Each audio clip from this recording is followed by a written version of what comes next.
Diabetic patient में जब oral hypoglycaemic agent काम नहीं कर रहे होते हैं तब। लेकिन ये कैसे पता चलेगा कि ओरल हाइपोग्लाइसेमिक एजेंट काम नहीं कर रहे हैं? तो उसके आपको तरीके समझाता हूँ।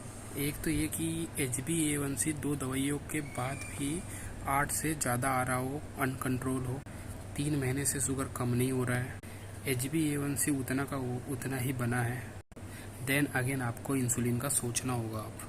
या कि ओरल हाइपोग्लाइसेमिक चल रहा है उसके बाद भी शुगर कंट्रोल नहीं हो रहा है, फिर भी सिम्टम्स परसिस्ट कर रहे हैं हाइपोग्लाइसेमिक एजेंट चलने के बाद भी, जैसे कि पॉलीयूरिया, फटिंग, तब आपको अब सोचना पड़ेगा कि अब इसको इंसुलिन की आवश्यकता है, अब इसको इंसुलिन में शिफ्ट करना पड़ेगा। या कि मैक्सिमम डोज पे दवाइयाँ चल रही है और अभी भी डायबिटीज़ कंट्रोल में नहीं है, अनकंट्रोल ही है। मैक्सिमम डोज अब कैसे डिसाइड करें?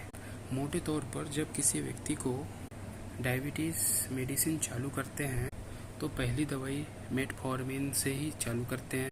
उसके बाद भी अगर डायबिटीज़ कंट्रोल नहीं होती तो सेकेंडरी स्टेप में जो छोटी जगहें हैं हम उसमें सल्फेन्यूरिया से शुरू करते हैं।